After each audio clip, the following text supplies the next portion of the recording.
Listen, Talk, Repeat podcast. I'm Wendy Capewell, your relationship specialist, and this podcast is all about things relating and affecting relationships. I'll be interviewing guests who are experts in their profession, learning more about what they do and how they help others. In some episodes, I'll be sharing some insights and tips of my own. So settle back and enjoy. Today, I'd like to introduce Esther Lemmens. She is a design and brand consultant. However, today she's going to tell us more about her personal life, which is really kind of her, because I think to share our personal story is, that's really special. So can I hand you over to Esther so she can make her own introduction? Thanks, Wendy. My name's Esther Lemmens. I am Dutch originally, but I moved to Norwich in 1999, and I have been living in and around Norwich since then, as working as a graphic designer, basically. And more recently, I have niched as a brand and design consultant, which I just really, really enjoy. And I love helping people make their stuff look really good, basically. That's what I love to do. And I think anybody who has a business, I think they really that's what they're looking for, to make themselves look appealing, because there's a lot of there's a lot of competition out there, and I think we want to attract people, the right people, because the Absolutely. people we want to work with, and I think that's so important. Mm-hmm. I want to learn more about you, because you have you have an interesting story. I do. Well, I have an unusual relationship, I guess you could call it that. My partner is trans. So when I met them, they were actually identifying as female, whereas now, born male, identifying as female, whereas now they identify more as non-binary. So I'm using different pronouns yet again, they, which is maybe a bit confusing, but that's kind of the done thing for people. That's what a lot of people prefer, who identify as non-binary or gender non-conforming, but it does depend on the person, because some might say, actually, I don't mind any of them. Others say, no, it has to be. There are also sort of new words that are used for that kind of thing. So it's a very individual thing, but my partner prefers they, and then she's fine with as well, or they're fine with. So I tend to sort of mix and match a little bit, because I'm having to get it still as well, actually. So, yeah. Right. So for some people, they may not understand what trans is. Mm-hmm. And so could you tell us a little bit more about that? Well, it's kind of an umbrella term, trans itself, in that you get, different categories, as it were. There's transsexuals and transvestites and a whole lot of other, shades of gender, really. There are actually, I think, as many genders as there are people, to be fair. And some might argue, some might agree, some might not, that there is no such thing as fully male or fully female, or, fully straight or fully gay or, lesbian. And there's a lot in between there. I mean, since meeting my partner, I have met a lot of people on, from the LGBT community, or the LGBTIQ, the Let Us Keep Expanding, that community. And I've just found out that everyone is different. So, one trans person is not another, for sure. So, yeah, and I think it's, I agree with you. I think we have hormones in our bodies, and we may have, I think we're on a continuum. That's my belief anyway. Not that I don't understand all about it at all, but I think some of us have more female hormones than male hormones, and some people have more male hormones than female hormones.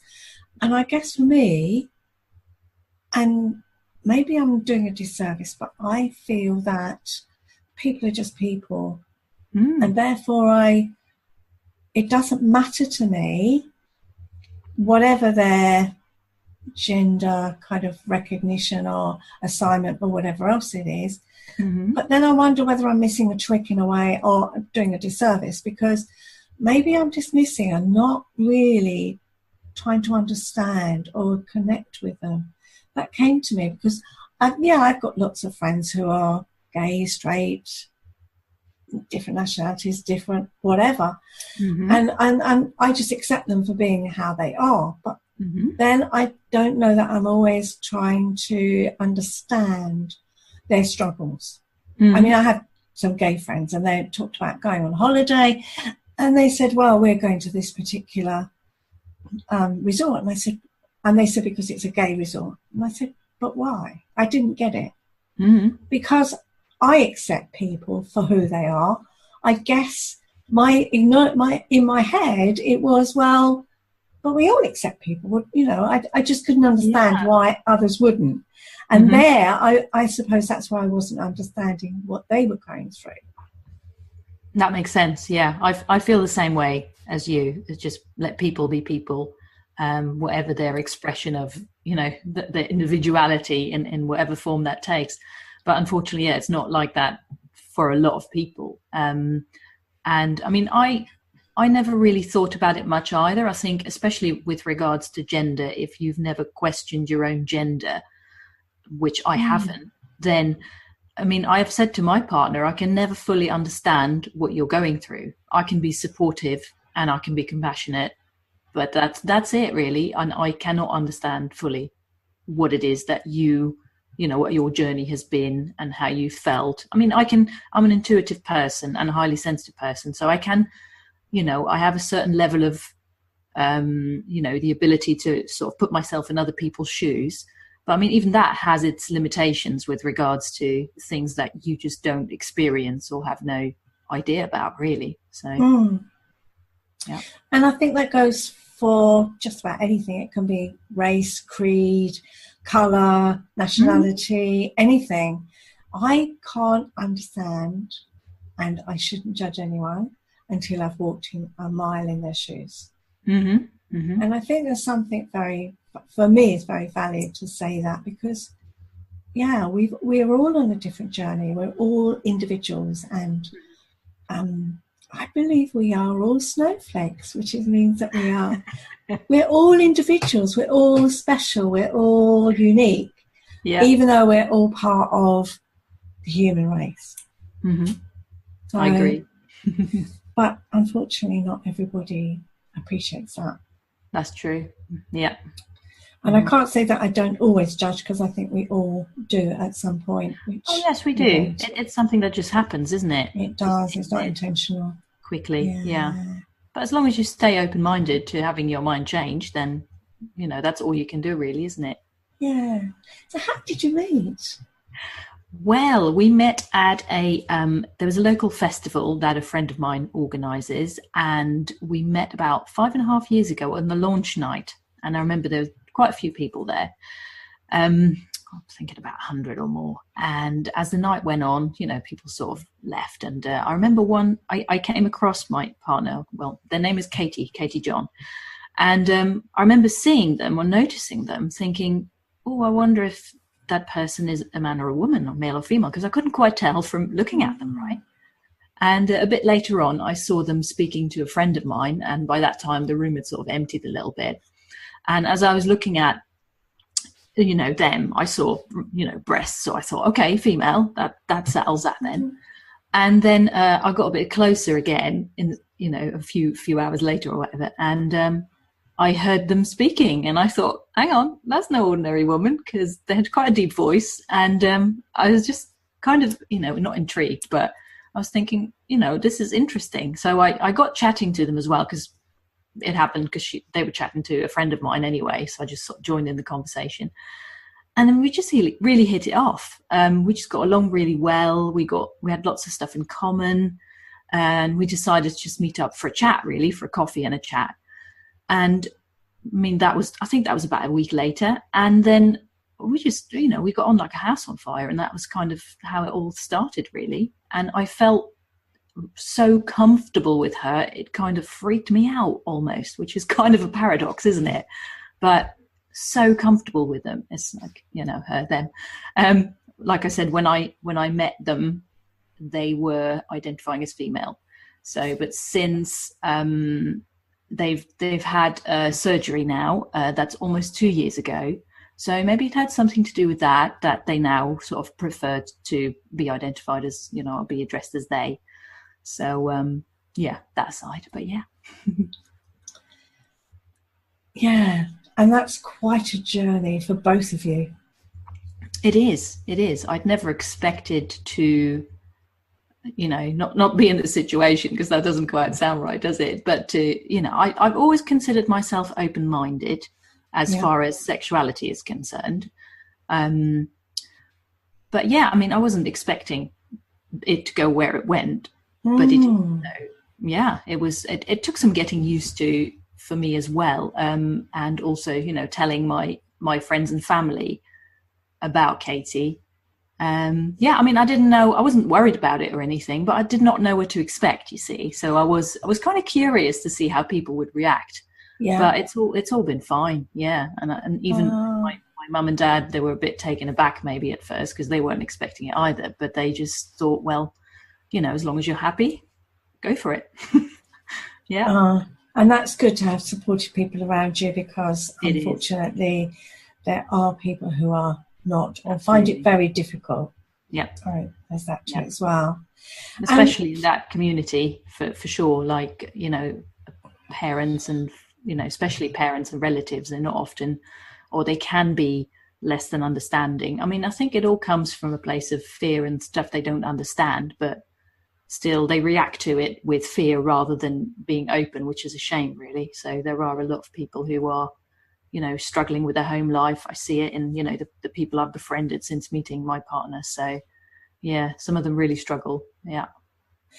Yeah, and I can relate to that, because, well, it was 1977, I think. Mm-hmm.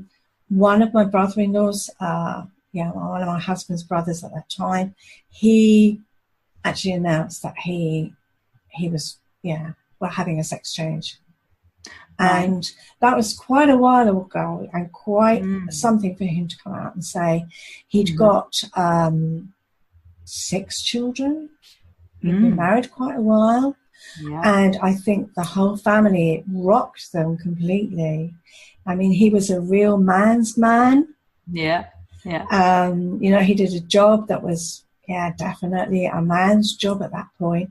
But I think it really affected my husband at that point.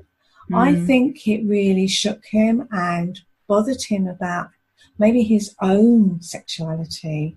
I've never had the conversation, but I do wonder whether that affected our relationship. Yeah. I had no issues about it. For me, it was, well, he's just who he is, and he needs support and so on. He was very private about it. I think he became very, very private. But it was sad, because my husband and I never discussed it really. But I do wonder whether that affected our relationship, because I think it did affect him quite a lot. And in those days, it really wasn't out in the open. Yeah, I feel like the whole sort of situation with where trans people are now is kind of where gay people maybe were 20, 30 years ago, because it's not new by any means, but I think because it's more out in the open, I think more people are coming out about it as well. So it's kind of like, you know, once there's an expression about it, but I'm not sure it translates because I'm thinking about the Dutch version of it. But yeah, I think once some people come out and say, right, this is who I am and this is how I feel, then others feel safer to do so. Well, not everywhere, obviously. I mean, Norwich is quite an open place to live. It's very accepting. There's a big LGBT plus community. But yeah, I mean, like you were just saying about going on holiday, there are places now where I would not want to go with my partner. I know it's either not safe or it could be, you know, just a bit too stressful, really. So, yeah, I can understand that. I think I'm getting more in tune with it as I go along.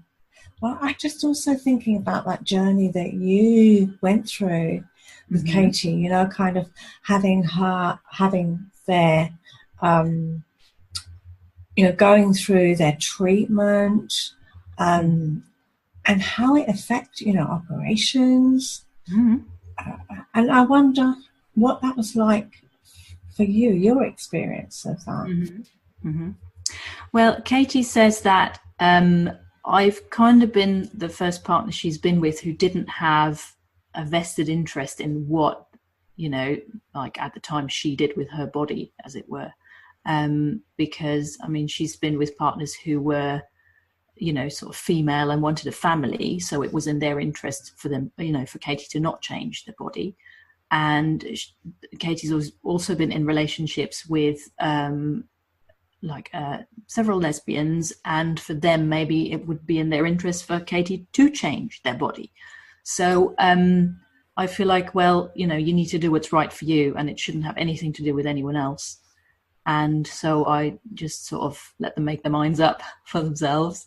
And Katie was actually told by one of her sort of doctors that they were the most reluctant transsexual they'd ever met, because I think Katie tends to overthink stuff, but it's also, I mean, it's a big deal. You know, it's not just something you think, okay, let's do that. If it doesn't work out, I'll change my mind, because you can't really.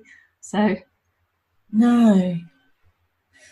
And I think that's quite a big thing, isn't it? It's such a big step to take, isn't it? I think for anybody.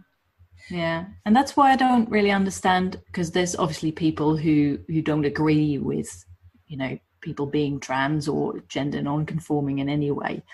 But I'm thinking, why would anyone choose a path like that?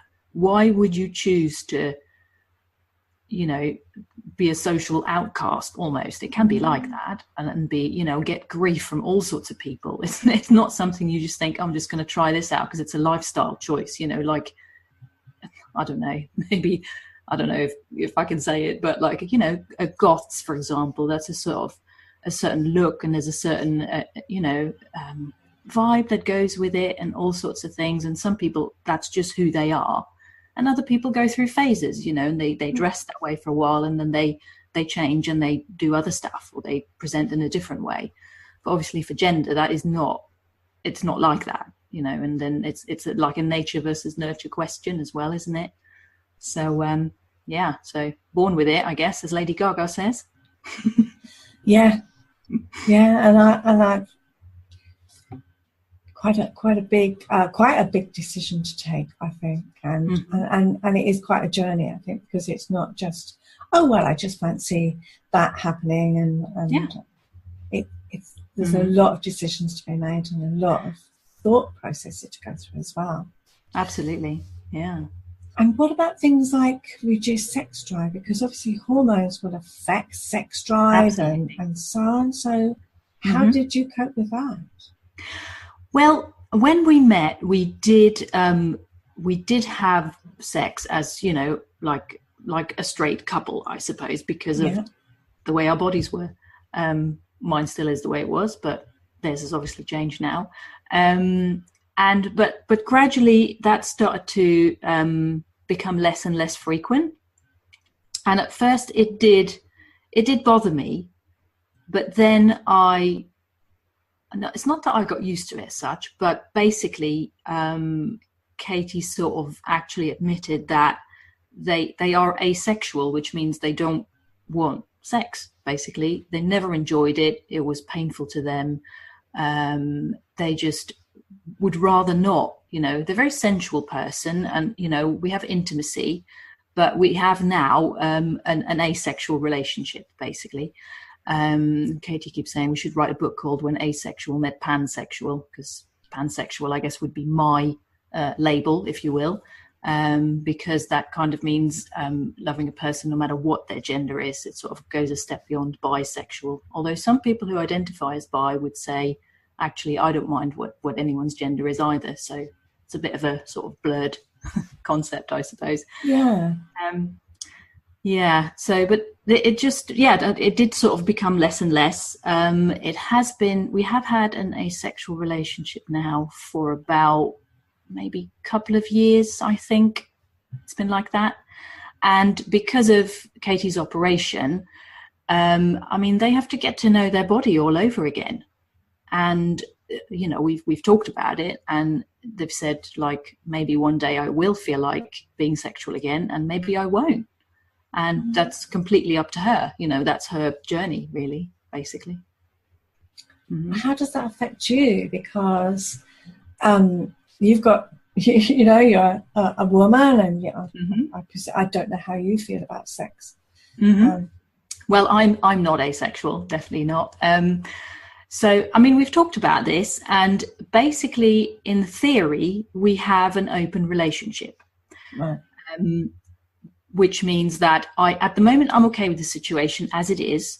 If at any point I am not, or if I want to have sex again, and if Katie is not there, if that's not what she wants, then we can, look at other options, or I could look at other options. So that is a possibility.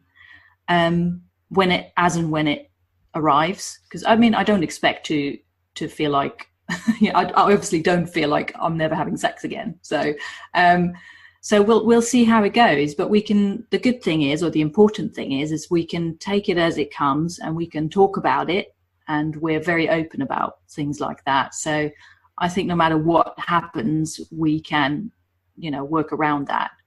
But then obviously it's a concern at times, because I think anything like that, it would affect your relationship. It would do, and it would be foolish to think it would not. And I think you have to be quite a strong couple for that to work, or to make that work. Because, I've seen people have, polyamorous relationships and things like that. And it can be, you have to be really honest, really open. You can't play games. It's more complicated, obviously, than a relationship that involves two people. So, but it can be done. I think it can be done. So, yeah, we shall take that as it comes. Okay. Yeah.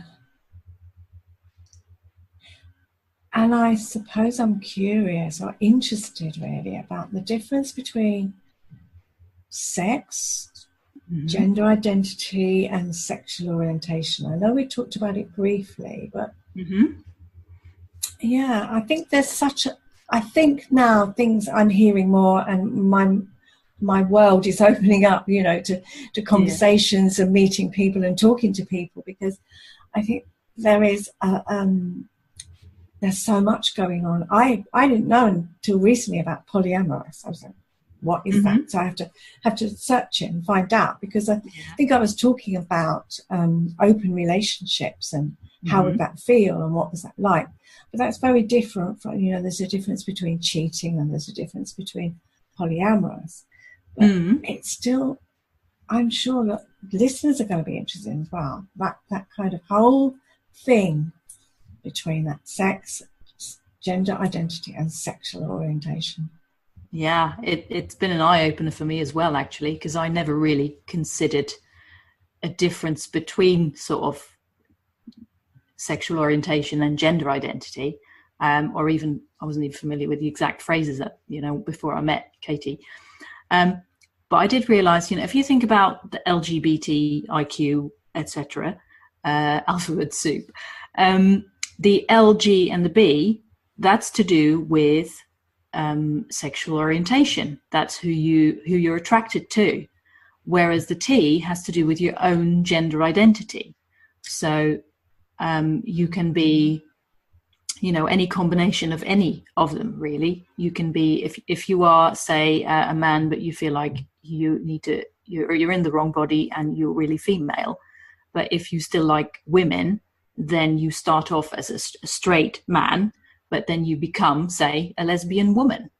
If you're going for the binary way of expressing it, because some trans people, or non-binary, or gender non-conforming, they are still very binary. They are, say, that they may have been born one way, but they're going exactly to the opposite side of things.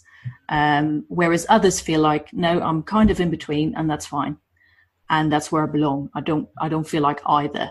So that's very different as well. And then there's obviously the sex, which is your physical situation, as it were, because there are obviously people who are born not quite male and not quite female, and for some that is visible, like from their sexual organs, and for others it's you know, it's in the chromosomes, and you can't even tell until they at a later age maybe try to have children and they can't, and then they find out that, you know, they've got this XXY or XXXY and etc. and all these genetic things that no one really understands yet, I think. So it's been so interesting and so fascinating, and that has made me understand there is such a spectrum of it all, like the gender, the sexuality, and the combination of those things, and, you know, and the sex, the physical sex. We have some friends who are intersex, and they, you know, also they didn't know. They've been on a program actually for the BBC, BBC 4, I believe, which is interesting. I'll have to share that with you. Yeah, please do. But yeah, they had no idea until they became a teenager, and then, you know, found out that they were, you know, born female, so they thought, but they found out they had undescended testes inside them. So they then, you know, it had a big effect on their hormones and their adolescence, you know, and then obviously people in school not understanding, giving them a hard time, all sorts of things like that. So yeah, there's so much going on that we don't understand. So I think keeping an open mind is just really important in that way. Yeah, and I'm very well aware that there are babies that are born with both sets of sexual organs, and it may not be obvious, but then there's a decision made, and that is true, and that's really, if you think about it, that's really kind of dodgy, isn't it? And I think they should let people be who they are, and then when they are old enough to make a decision, allow them to choose what they want to do. But this decision is often made for them, and then you find at a later age they then, you know, think, this is not right, I'm not in the right body, I need to live as the opposite sex because that's how I feel. So you see that quite regularly, and I think more and more so. Well, and that's really tough for anybody, isn't it, to have that label? And I suppose whatever's going on for somebody, I try and veer away from labels. I know that some people feel comfortable if they have a label, whether it's a mental health label or whatever else it might be. But I think for others it can be quite... I think I've always tried to jump out of the boxes people have put me in. Yeah. And it's not necessarily sexual, but somebody might say, oh, because you're a woman, because you're a mother, because you're a certain age, this is what you are. And I've spent, and I do try and defy things about that, because I don't want to be defined. I don't want someone to make an assumption about me. Absolutely. And I think there's a lot around it. But I just wonder how do we function in the world if we're just treated as a they? That's quite a tough one, isn't it? You think about children at school. And I saw a great program a few months ago now where they were talking about the fact that the way teachers were talking to the children and the way they treated them was having quite an effect on them. Like the male teacher would refer to the girl as, oh, you're right, love, and be really gentle with her, and treat her as though she were not as physically strong as the boy. And I think they were saying up until the age of 7, our bodies are identical in strength, physical strength. And so when they were looking at that and saying, well, no, we need to treat these children the same, what happened was in the program that the girls gained more confidence because they were treated equally. Yeah. But there's still something about that, isn't there, about kind of how do you refer to somebody, and does it make more confusion for a child? I don't know. I don't know either. It's I mean, some children know at a very young age, what if they're in the wrong body or not necessarily, fitting in the group they're sort of put in because of their physical body. What I've heard is the age, or the average age where someone is aware of that could be about 7, but the average age of coming out is 40. So that is a long time. in the closet. Yeah. And I think it's less to do with how children are addressed, the male, female, the he, she is not the main issue, I think, but it's the way that they're treated and categorized and stereotyped in a way. And they just need better examples. I mean, you see things like there's 2 books now. They're called Rebel Girls. I'm not quite sure what the exact title is, but I think the Facebook page and website is called Rebel Girls, and it's just a collection of stories of female role models, and that is just brilliant. And I love seeing things like that, and I think there'll be more and more of that coming up, so that girls know that they can do exactly what the guys can do, really, if they want to choose a profession that is not typically one where lots of women choose. Doesn't mean they can't, because everyone else is choosing, So yeah, I think it will slowly become more accepted, and there'll be less of a gap, hopefully, I think, especially here in the West. I mean, I went to Japan year before last, and I feel like you see a lot bigger gap between the sexes and the imbalance there. I find it quite obvious. But it's a bit of a paradox there, because on one hand, you've got the whole Zen side of things, right? And then on the other side, it seems like almost, 20, 30 years ago that the gender inequality does. But it's very subtle as well. It's not really obvious. I think it's very subtle. But it's very interesting to see the cultural differences in that way. Yeah, I can imagine. But then it's only we are developing more now as a country and accepting more people as they are. I mean, I grew up in an era where we're very, very much gender defined in our roles. And that was it. My father said to me, well, I don't believe there is any point in educating girls, because they're just going to be wives and mothers. But I think there's a point in actually investing in your education, because you can help teach your children. Absolutely. There was nothing about me being an individual in my own right, or having my own career, or any of that. And when you think about that, women were very much treated in that way. And that's how we were expected, and that's what the labels we were given, and our roles. You were going to be a wife and mother, and that was going to be it. Yep. Decision was made for us. Yeah. And it's only now that we're more able to say, well, women can be businesswomen, women can be different, they can have roles in the world, and they can be equal to a man. Let's face it, we still don't have equal pay. No. Even though they try and convince us that we don't. Just because they give us different job titles. So there's quite a lot, isn't there, about that whole thing. There is a long way to go, and that acceptance. Is there anything else you'd like to add, Esther, that we haven't covered? Let me see. I have a little document open here with some notes. I think I've mentioned pretty much everything we sort of talked about. There was just sort of something to highlight maybe between, the difference between open relationships and polyamory, because we've mentioned both, and I kind of said that an open relationship is in theory what me and my partner have. And I actually wondered about the difference and discussed it with a discussion group I'm in the other day.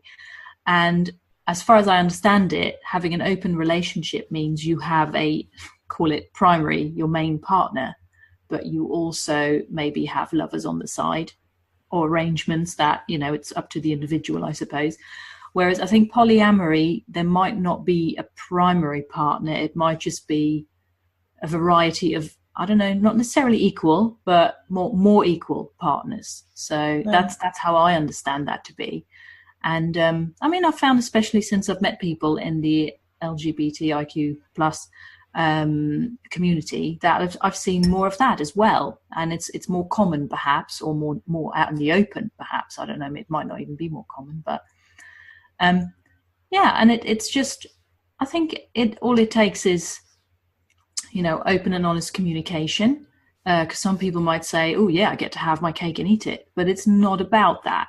It's still about, you have to do it with respect and openness and honesty. Otherwise it does not work. And if you just want casual relationships, I'm thinking whatever you like, just be honest about it, because there will be other people who want that too.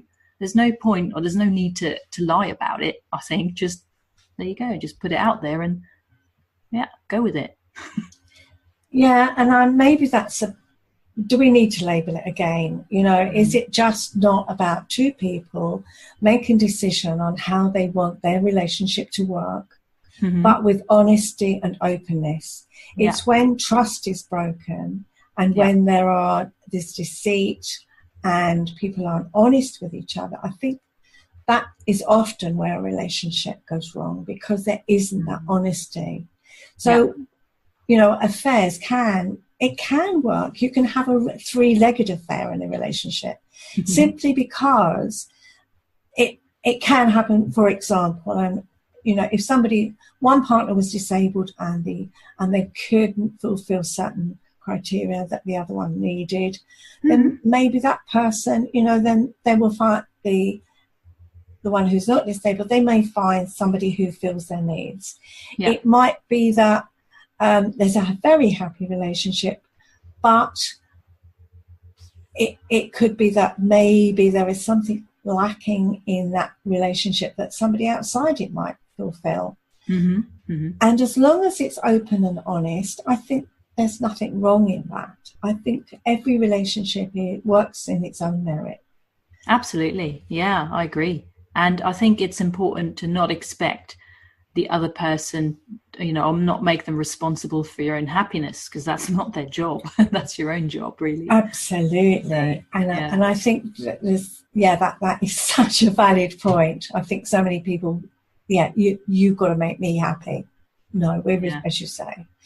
But there's also that sense of expectation in relationships, because relationships 2-3 generations ago were much simpler. They married mainly to get either because of social setting, either because of power or finance or just economically useful. Makes sense. Yeah.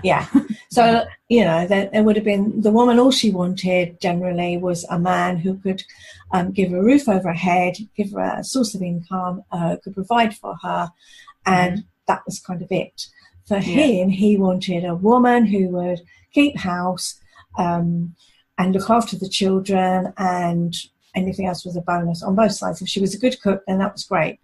And that was kind of the hunter-gatherer versus the nurturer. So the two came together, and that would have been it. And when you take situations like, for example, our royal family, they would have wanted to keep the power, and within certain areas, and that's why they could only marry royalty or certain people, because they wanted to keep that going.